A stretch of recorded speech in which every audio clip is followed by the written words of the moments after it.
Did you know that how you enter your rental property could cause your tenant to leave or endanger your physical safety? Well, I'm going to tell you how to enter your properties properly in today's video.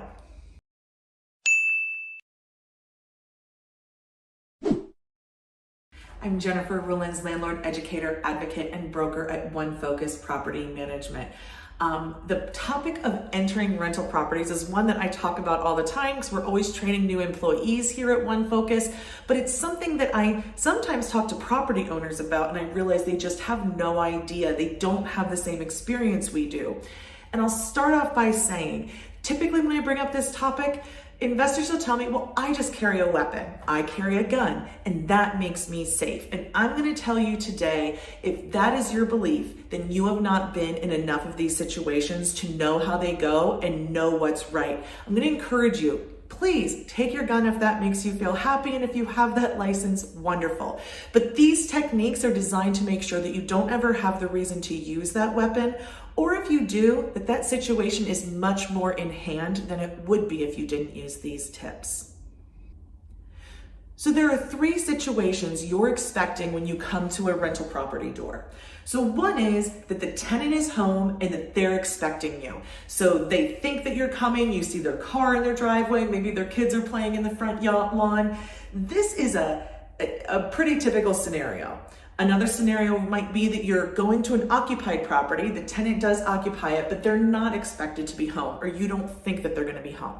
And then the third scenario is a vacant property. So a property that doesn't have a tenant living in it that you need to visit for some reason. And we're going to go through all three scenarios today.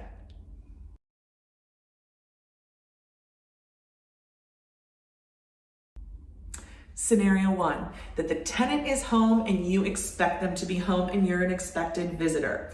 So when that happens, you can really follow the same rules that you follow whenever you knock on someone else's door. A loud, clear knock announcing that you're there and waiting patiently for someone to answer. Now, if you've waited more than a couple of minutes and through several very loud, persistent knocks and it does appear that someone's home, you may want to go ahead then and use your key to enter, but once you enter that property, you want to be very loudly announcing yourself, saying something like, landlord, very loud, very definitively. Here's what's typically going to happen when you think someone's going to be home and it looks like someone should. Someone is, but they're not hearing you or they're not responding. So maybe they're sleeping in the bathroom or maybe occupied with a baby or a child and they can't get to the door. And so when you're entering, you want to make sure that the people in the home know that you're there and have an opportunity to communicate with you to let you know what the situation is. Making sure that you're being patient and giving the tenant time to come to the door ensures that you're not walking in on them unexpectedly.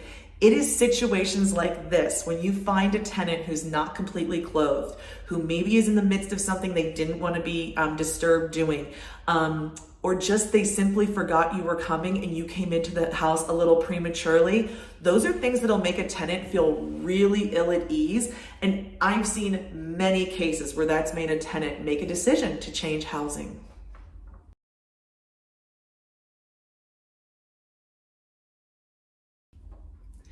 The second scenario is when the property is occupied and you're arriving at the property and don't expect the tenant to be home, or the signs seem to indicate that no tenant is home. Well, now we're going to use what I like to call the landlord knock. The landlord knock is an extremely loud, powerful knock, usually 3 repetitions, and it should hurt your hand. So a typical knock, a knock I might use when I'm trying to get someone's attention normally. Okay, a landlord knock, very loud, very definitive. It's getting people's attention. So when I expect that property to be vacant, I'm being very purposeful. I'm also waiting at least a minute. I'm gonna knock more than once, and I'm gonna come in after the second time and at least a minute has passed. When I come in the door, I'm recognizing this is someone else's home and that someone may well be present and I'm not expecting them. So when I'm opening the door, of course, I'm being careful of pets, but as soon as I open the door, I'm going to very loud, very clearly announce my presence. I use my company name. I use the word landlord. I sometimes will use the word inspection if that's the purpose of my visit. And I encourage our maintenance techs to use the word maintenance. So just one word, and we're communicating to anybody in the house that we're there and that we do need to know if anybody's in the home. Typically, you'll get no response and you'll be able to make sure nobody's in the property and proceed and do your job as normal.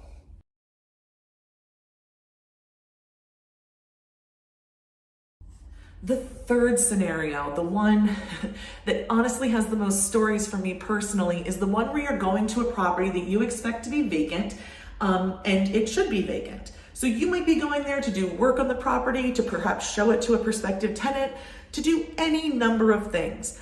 I've been doing this long enough to know that just because I think a property is vacant does not mean that it is. So first, when I go to a property that's vacant, I'm doing a visual inspection of the property, and this is just a habit that I have, but I'm looking to see, is anything out of order? Has the door been disturbed? Are the grounds okay? Is the driveway and parking area normal and what I would expect? Because if it isn't, if I get those little instincts in my belly or my hair stand up on end, that is a hands down sign that something's going on, and it could very well be time to call the police to have them come and check this property for you. I know you think that sounds over the top, but I have run into squatters personally, people who are in properties that they shouldn't be, and I have to tell you, it is extremely terrifying for both people. But if you're the one more caught off guard, you're gonna be the one in more danger.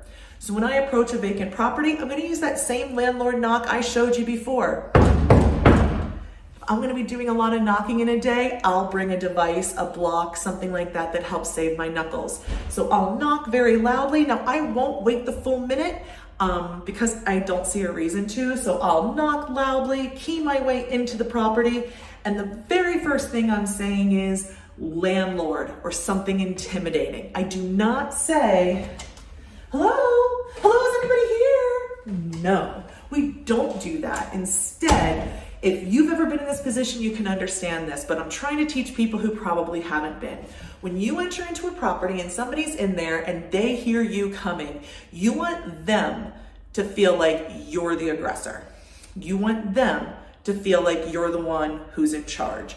So when I enter a property, I am using a deep, authoritative, forceful voice. In the past, when I've done this, it's created noise, it's created scuffle, it's given me a sign that, hey, something's up, I need to get myself out of here and take other action. I really credit this technique with saving me and my staff tons of times. We never assume a property's vacant. We never just key our way in without announcing ourselves, because too often you'll find something amiss and you don't want to be the one not considering that, not considering your surroundings. So my top tip, besides the techniques that I showed you today, are to stay situationally aware. The big risk in entering properties like this is that you're typically alone, often with strangers, and in other people's property or other property that other people are making use of day in and day out. And that's just a risky place to be. So I want you to stay situationally aware and just remember what's at risk here. So what's at risk is you could embarrass your tenant. It is really embarrassing to get caught in your home unawares with a person who has a key. And we've done it accidentally a lot. I've done it personally a couple of times. And when you encounter a tenant or a tenant's family member who's maybe not all the way dressed or wasn't quite expecting company, it's embarrassing for both parties. Another thing that can happen is that people can, when they get scared, get really aggressive. And this has also happened in our business. So when you're entering a home, remember that you're entering somebody's home. You need to make sure that they know that you're there and that you're understanding of each other and being in each other's space. Because if people get scared, they can get aggressive. And that leads me to my last risk, which is the risk of bodily harm.